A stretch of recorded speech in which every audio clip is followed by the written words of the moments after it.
नमस्कार दोस्तों। हिंडनबर्ग ने क्लेम किया था कि गौतम अडानी की कंपनी अडानी एंटरप्राइज के शेयर 85% तक गिर सकते हैं। स्टॉक मार्केट से ज्यादा बॉन्ड मार्केट के अंदर हलचल होने लगी। जो बड़ी बड़ी कंपनीज है वो अपनी गवर्नमेंट से ज्यादा डरती है हिंडनबर्ग के रिपोर्ट से। एक के पास भी इंडिया में शेयर्स बाय या सेल करने का लाइसेंस ही नहीं है। उसका एक सिंपल मतलब है कि आप पब्लिक का नुकसान होगा। नमस्कार दोस्तों। भारत के एक ऐसे उद्योगपति जिन्होंने बहुत ही कम समय के अंदर विश्व के 3rd रिचेस्ट पर्सन के अंदर अपना नाम दर्ज किया है। जी हाँ, मैं बात कर रहा हूँ श्री गौतम अडानी जी की। आज की वीडियो में हम जानेंगे कैसे भारत के कुछ नेताओं ने और कैसे वेस्टर्न लॉबी ने मिलकर हमारे खिलाफ एंटी इंडिया सेंटीमेंट फैलाने की कोशिश करी। तो आइए देखते हैं। ये कहानी शुरू होती है शांतिलाल अडानी जी से, जो कि गौतम अडानी के पिताजी थे। शांतिलाल अडानी का जन्म बनासकांठा के एक छोटे से टाउन थरड में हुआ था। शांतिलाल अडानी जी का एक छोटे पैमाने पे टेक्सटाइल बिजनेस हुआ करता था। इसी दौरान 24 जून 1962 के अंदर श्री गौतम अडानी का जन्म हुआ, जो आगे जाके एक सैलाब बन के इंडिया की अर्थव्यवस्था के अंदर अपना मुख्य योगदान देने वाले थे। श्री गौतम अडानी का स्कूलिंग अहमदाबाद की CN विद्यालय के अंदर हुआ था। आगे चलकर उन्होंने बीकॉम परस्यू करने के लिए गुजरात यूनिवर्सिटी में अपना दाखिला कराया। 1 साल के बाद उनकी रुचि बिजनेस क्षेत्र के अंदर बढ़ने लगी, तो 2nd ईयर के अंदर उन्होंने ड्रॉप आउट लिया और वो चले गए सपनों के शहर मुंबई के अंदर। 18 साल की उम्र में वो अपना कदम डायमंड इंडस्ट्री के अंदर रख चुके थे। साल 1979 के अंदर गौतम अडानी जी जवेरी बाजार के अंदर अपनी पहली डायमंड ब्रोकरेज फर्म एस्टैब्लिश कर चुके थे। इस इंडस्ट्री के अंदर उन्होंने काफी अनुभव लिया, अच्छे खासे पैसे बनाए और उन्होंने बिजनेस की बारीकियां सीखी। साल 1981 के अंदर गौतम अडानी वापस अहमदाबाद गए और मनसुख भाई के साथ उनके बिजनेस में शामिल हुए। गौतम अडानी जी के इसी कौशल्य के कारण एक लोकल प्लास्टिक यूनिट उस वक्त ग्लोबल स्टेज पे जाके PVC का ट्रेडिंग करने लगा।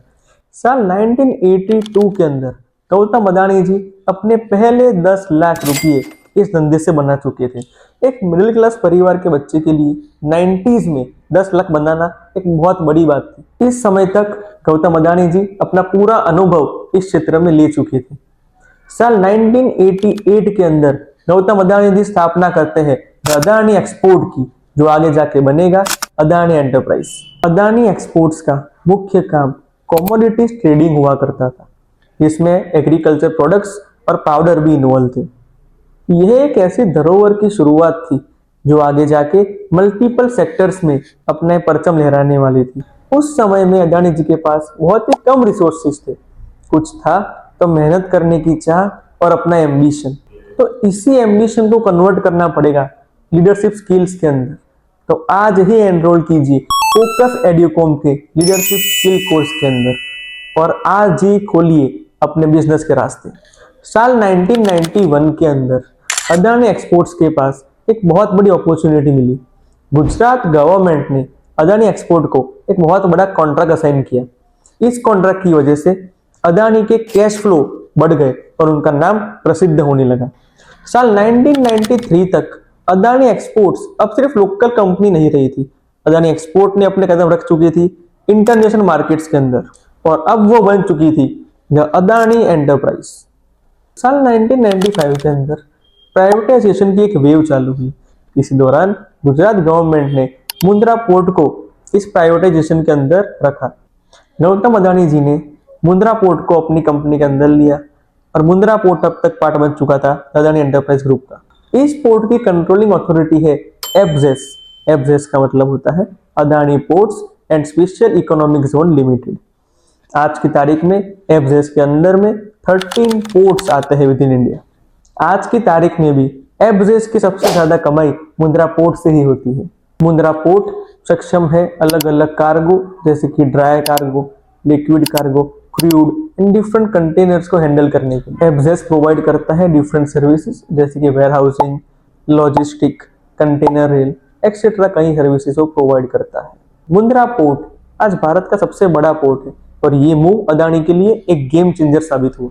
साल 1998 के अंदर जब इंडिया में पावर सप्लाई की डिमांड बढ़ने लगी तब सही समय पे आके गौतम अदानी जी ने स्थापना करी अदानी पावर लिमिटेड की। अदानी पावर लिमिटेड आज इंडिया का सबसे बड़ा थर्मल पावर प्रोवाइडर है, जो कि कोल बेस्ड एनर्जी प्रोड्यूस करता है। ईपीएल के power thermal plants Rajasthan, Gujarat, Chhattisgarh, Maharashtra और ऐसे अन्य कई जगहों पर है। इन सभी जगहों पर वो आज रोजगार प्रदान कर रहे हैं। ईपीएल कंस्ट्रक्ट कर रहा है 1600 मेगावाट का ultra super critical thermal power plant Jharkhand के गोड़ा डिस्ट्रिक्ट के अंदर 2001 के अंदर अदानी जी ने स्थापना करी अदानी विल्मर की। अदानी विल्मर एग्री बिजनेस और एफएमसीजी बिजनेस में कार्यरत है।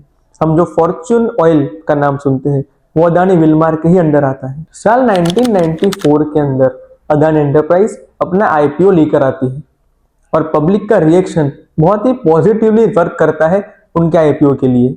साल 2020 में अदानी ग्रुप भारत की तीसरी ऐसी कंपनी बन जाती है जिसने $100 बिलियन का मार्क सरपास किया हो, जो कि बहुत ही बड़ा अचीवमेंट था।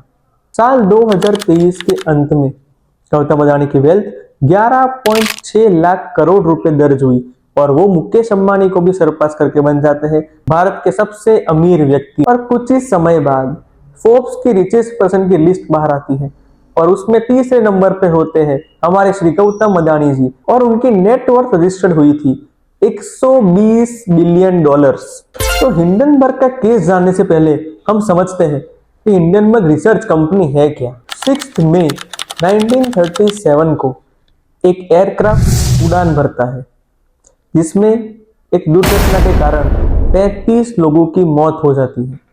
ऐसा माना जाता है ये एक मैन मेड हादसा था जिसे रोका जा सकता था।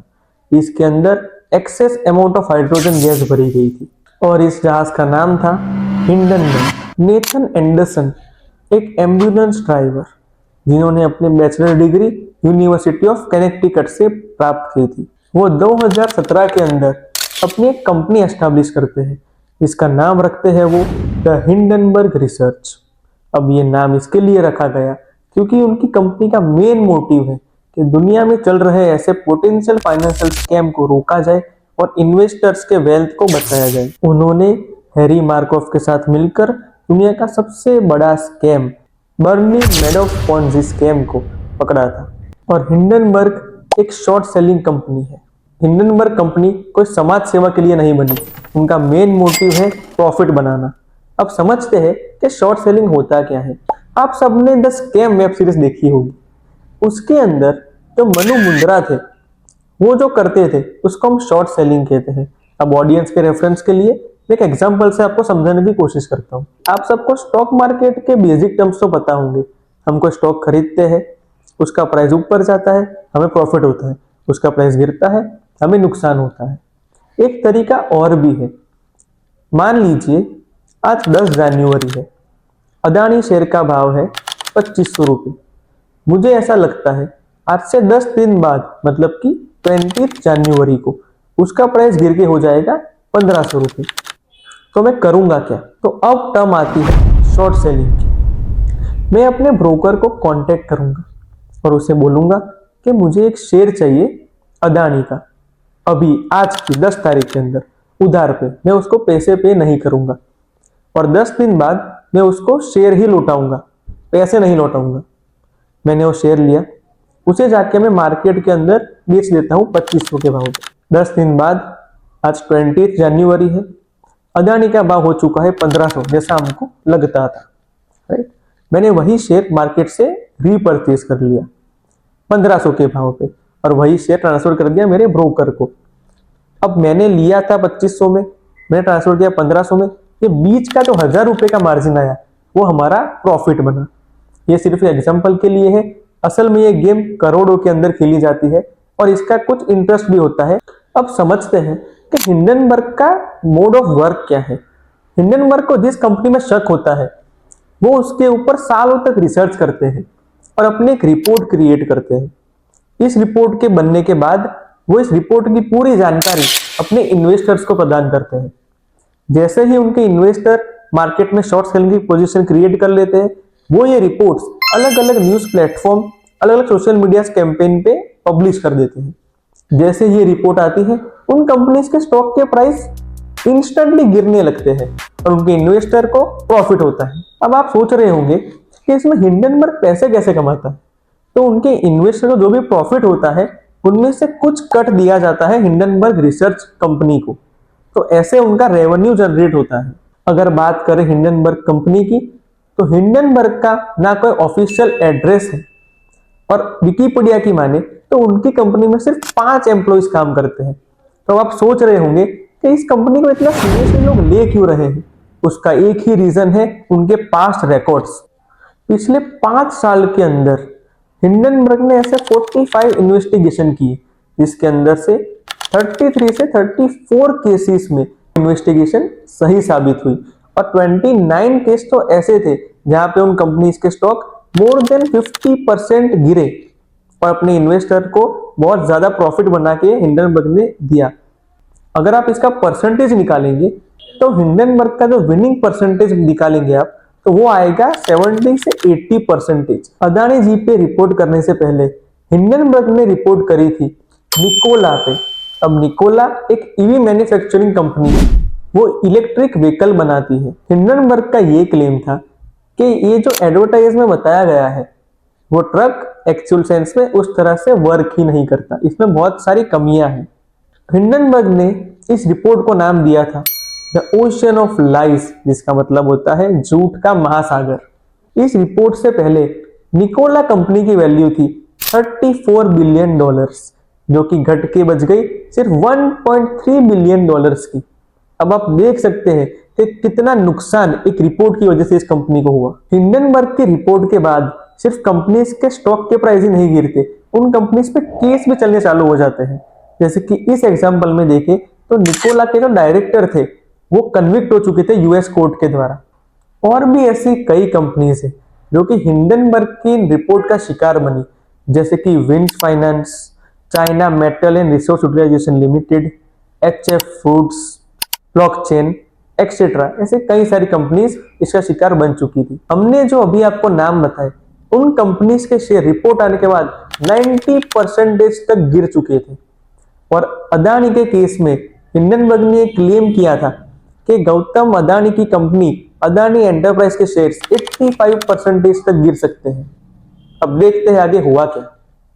जब ये रिपोर्ट पब्लिश हुई, स्टॉक मार्केट से ज्यादा बॉन्ड मार्केट के अंदर हलचल होने लगी और इन्हीं सब कारणों की वजह से जो बड़ी बड़ी कंपनीज है वो अपनी गवर्नमेंट से ज्यादा डरती है हिंडनबर्ग के रिपोर्ट से कि कहीं ये इनके पीछे ना पड़ जाए। अदानी के केस के अंदर स्टॉक मार्केट से ज्यादा हलचल होने लगी बॉन्ड मार्केट के अंदर। अब आपके मन में यह सवाल होगा, ऐसा हुआ कि हिंडनबर्ग के जितने भी इन्वेस्टर्स हैं उनमें से किसी के पास भी इंडिया में शेयर्स बाय या सेल करने का लाइसेंस ही नहीं है, तो वो यहाँ पे शॉर्ट सेलिंग नहीं कर सकते। तो उन्होंने अदानी के बॉन्ड्स में पैसे लगा दिए।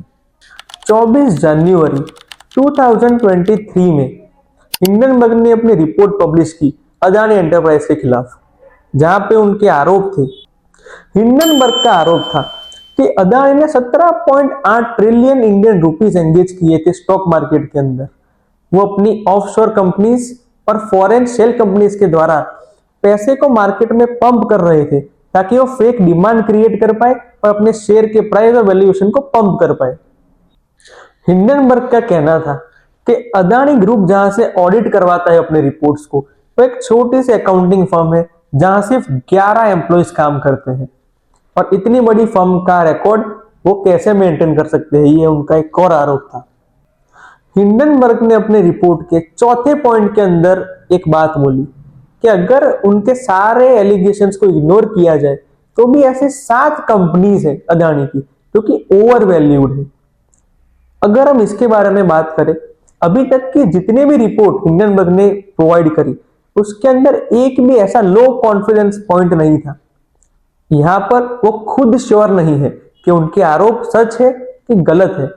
पहली बार उन्होंने ऐसा स्टेटमेंट दिया जहां पर वो बोल रहे हैं कि उनके आरोप सही हो या गलत उन्हें भी नहीं पता, पर ओवर वैल्यूएशन है। आगे हम जानेंगे ऐसे और भी आरोप और उस पर अदानी ने रिप्लाई क्या दिया वो भी देखेंगे। लेकिन इसी बीच एक और चीज हो गई जो कि थी क्रेडिट स्विस बैंक का 0 रेटिंग दे देना अदानी के बॉन्ड्स को। अब इसका मतलब क्या है? किसी भी बॉन्ड्स को जब हम गिरवी रखते हैं, एज ए कोलेट्रल देते हैं बैंक के अंदर, उसके 80% वैल्यू हमको एज ए लोन मिल सकती है। फॉर एग्जाम्पल 1 लाख का बॉन्ड है, उसमें से 80,000 रुपीज हम अगर उसको कोलेट्रल रखें तो हम वो पैसे लिक्विड कर सकते हैं। अब जब क्रेडिट रेटिंग 0 मिलता है, उसका मतलब यह है कि अदानी का जिसके पास 1 लाख रुपए का बॉन्ड है उसकी वैल्यू 0 रुपए है, और जिन पुराने लोगों ने इसके ऊपर लोन ली हुई है उनको भी कोई दूसरा कोलेटरल सबमिट कराना होगा। अदानी के बॉन्ड की वैल्यू उनके लिए 0 है। उसी दौरान फोर्ब्स ग्रुप ने भी अदानी पे आरोप लगा दिया कि अदानी जी ने अपने खुद के ही स्टॉक को परचेस किया है अपने स्टॉक के प्राइस को मैनिपुलेट करने के लिए।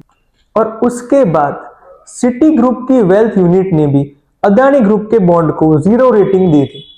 इन्हीं सब बातों की वजह से अदानी ग्रुप, जो अपना अभी तक का सबसे बड़ा एफपीओ लेके आ रही थी, उन्होंने अपना एफपीओ रिटर्न कर लिया। और उसके जो अंडर राइटर्स थे जैसे कि LIC, SBI, उन सबका भारी नुकसान हो गया। अब LIC और SBI का नुकसान हो गया, उसका एक सिंपल मतलब है कि पब्लिक का नुकसान हो गया। रिपोर्ट के आने के 1 हफ्ते के अंदर अदानी ग्रुप अपने 7 लाख करोड़ रुपए गवा चुकी थी, जो कि एक बहुत ही बड़ी अमाउंट है। इसी दौरान हिंडनबर्ग ने सीबी के ऊपर भी एक रिपोर्ट निकाल दी और प्रेशराइज किया कि वो अदानी ग्रुप को इन्वेस्टिगेट करे। अब ये सब हो इसके लिए रहा था क्योंकि उनके इन्वेस्टर की पोजीशन शॉर्ट सेलिंग के अंदर बन चुकी थी और उनको प्रॉफिट बढ़ाने के लिए बार बार ये प्रेशराइज किया जा रहा था हमारे इंडियन इकोनॉमी को, सेबी को और हमारे देश के उद्योगपतियों को। हिंडनबर्ग के रिपोर्ट में ऐसा कहना था कि अदानी एक फैमिली बिजनेस है। उन्होंने गौतम अदानी के भाई राजेश अदानी पे एक आरोप लगाया कि साल 1999 के अंदर डायरेक्टोरेट ऑफ रेवेन्यू इंटेलिजेंस ने राजेश अदानी को अरेस्ट किया था डॉक्यूमेंट को फोर्ज करने के केस में, और 1.4 करोड़ का जो क्रूड उन्होंने इंपोर्ट किया उसकी टैक्स को इन्वेड करने के लिए। उनका यह कहना था एक ऐसा व्यक्ति जिसपे पास्ट में ऐसे केस हो चुके हैं उसको एग्जीक्यूटिव डायरेक्टर पोस्ट कैसे मिल सकती है अदानी एंटरप्राइज के अंदर। हिंडनबर्ग रिपोर्ट का एक एलिगेशन ये भी है कि अदानी का करंट रेशियो 1 से नीचे है, जिसका मतलब ये होता है कि उनके ऊपर कई सारा डेब्ट है। इसके रीजंस हम आगे वीडियो में जानेंगे। इस रिपोर्ट का एक और आरोप ये था कि LIC, life insurance corporation of India ने, जो कि एक पब्लिक कंपनी है, एक सिंगल कंपनी अदानी एंटरप्राइज के अंदर इतना सारा निवेश क्यों किया है। 6 airports, 13 seaports, renewable energy, thermal energy, FMCG sector, media sector, इन सभी सेक्टर्स में अदानी का एक मेजर स्टेक है। अदानी ग्रुप का भारत के अर्थव्यवस्था के अंदर बहुत बड़ा योगदान रहा है। मोदी सरकार ये जानती है कि अदानी ग्रुप प्राइवेटाइजेशन के मूवमेंट में बहुत हेल्प कर सकता है। अदानी ग्रुप का भारत की अर्थव्यवस्था के अंदर बहुत बड़ा योगदान है। यही एक कारण है कि हमारे प्रधानमंत्री श्री नरेंद्र मोदी का झुकाव अदानी और अंबानी जैसे उद्योगपतियों के लिए रहता है, और इसी वजह से हमारी सरकार का भरोसा अदानी पे बैठा और कई सारे बैंक्स और फंड्स ने अदानी के अंदर निवेश किया। ऑडिटर्स वाले आरोप पे अदानी जी ने अपना जवाब दिया कि 9 कंपनीज में से 8 कंपनीज एक बहुत ही बड़ी फर्म और फेमस फर्म है अकाउंटिंग की, जहां पर वो अपना ऑडिट करवाते हैं। सिर्फ एक उनकी स्मॉल स्केल कंपनी है जिसको वो एक छोटी फर्म के पास ऑडिट करवाते हैं। उसका एक ही रीजन है, क्योंकि वो अपने स्मॉल स्केल इंडस्ट्री को भी बढ़ावा देना चाहते हैं। दूसरा दावा कि अदानी ने 17.8 ट्रिलियन इंडियन रुपीस को मार्केट में एंगेज किया और मैन्युपुलेट किया स्टॉक मार्केट को। इसका जवाब ये था, अब टेस्ला के फाउंडर इलोन मस्क से तो वाकिफ होंगे।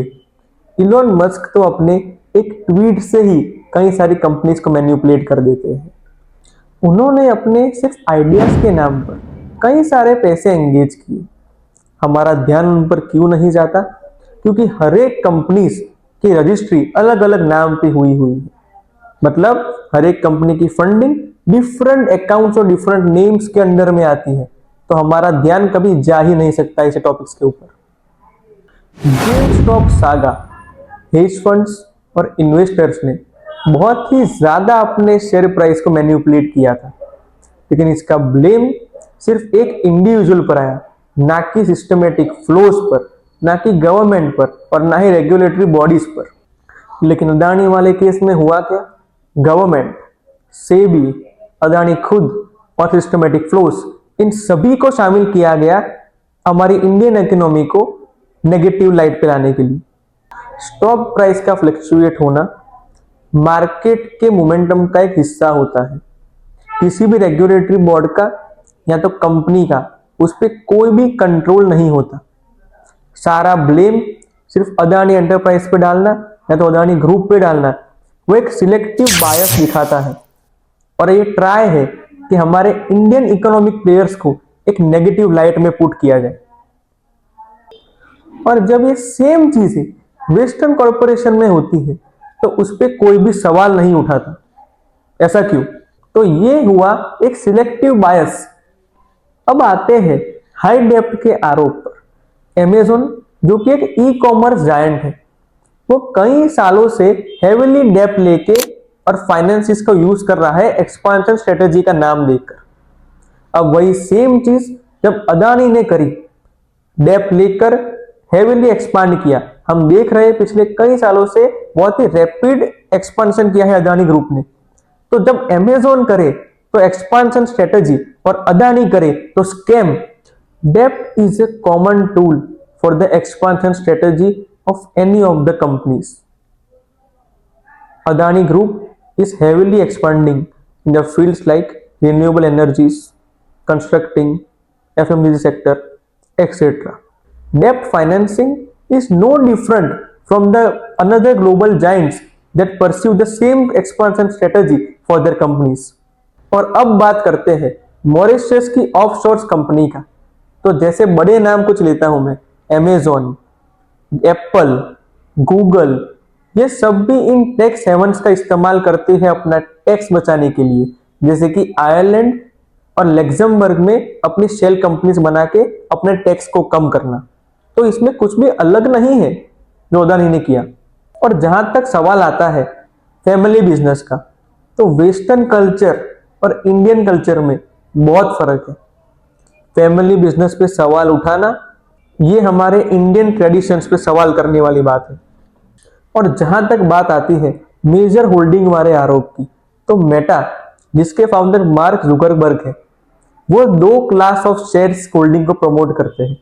इसका मतलब उनके शेयर होल्डिंग 2 पार्ट्स में डिवाइडेड है, जिसका टोटल करे तो मेजोरिटी स्टेक उनके पास ही रहता है। और जहां तक बात करते हैं सोशल रिस्पॉन्सिबिलिटी की, शेवरॉन एक्सॉन मिल जो कि वर्ल्ड की मेजर ऑयल सप्लाइंग कंपनी है, वो लोग भी ये एनवायरमेंटल डिग्रेडेशन का इश्यू फेस करते हैं, पर आज भी वो इंटरनेशनल मार्केट को डोमिनेट कर रहे हैं और कोई भी इंटरनेशनल प्रेशर उन पे पुट नहीं किया जा रहा। तो इंडिया जैसे जो डेवलपिंग कंट्रीज होती है उसमें सस्टेनेबिलिटी और रिन्यूएबल एनर्जी का बहुत बड़ा योगदान होता है। अदानी रिन्यूएबल्स अपनी रिन्यूएबल और ग्रीन एनर्जी के प्रोजेक्ट्स के द्वारा अपनी सोशल रिस्पॉन्सिबिलिटी को आगे दर्शाती है, और वो कितने रिस्पॉन्सिबल है वो हमें पता चलता है इन प्रोजेक्ट्स के द्वारा। हमने ऐसे ही सेम एलिगेशंस को अभी रिसेंटली हुए ब्राइबरी केस के अंदर भी नोटिस किया।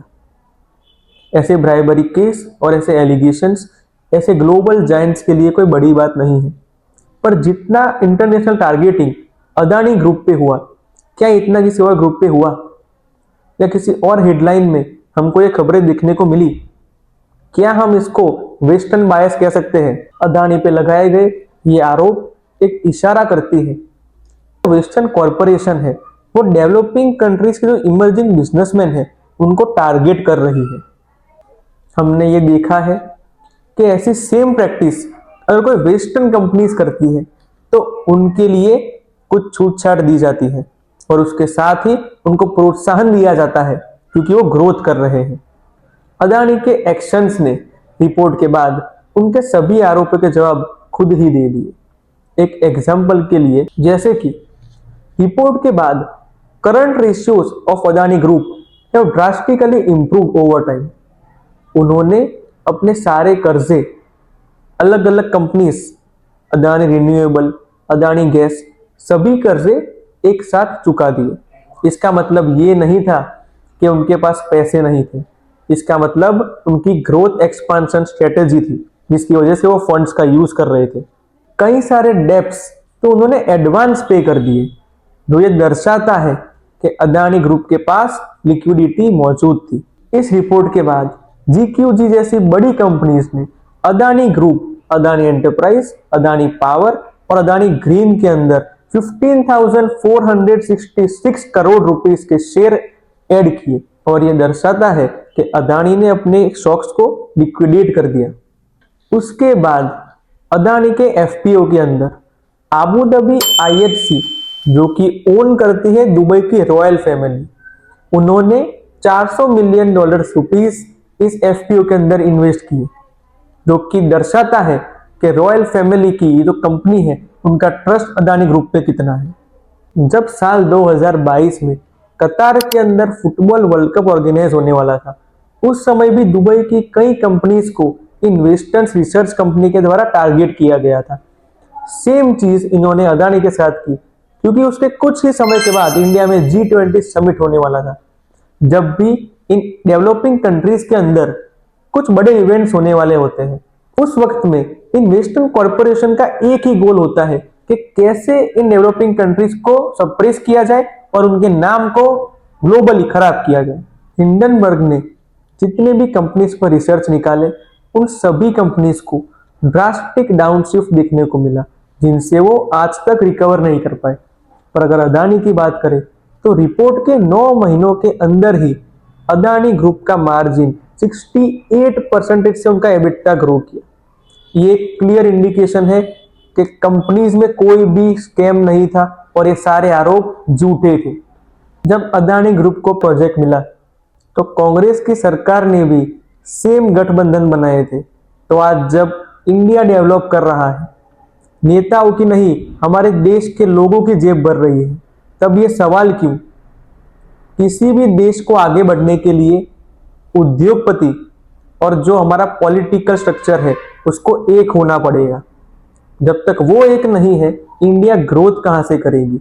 और उसी गठबंधन को कुछ अलग नाम देके हमारी जो पुरानी पार्टियां हैं वो अपने नैरेटिव रन कर रही है। ये बिल्कुल नहीं होना चाहिए।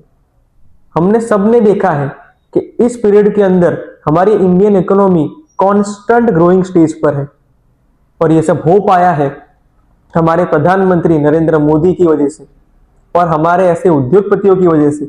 अगर इस साल के टैक्सेशन पॉलिसी को ना देखें तो हमारा ग्रोथ काफी अच्छा है, और इसी टैक्सेशन व्यवस्था के बारे में हम हमारे अगले वीडियो में बात करेंगे। शुक्रिया।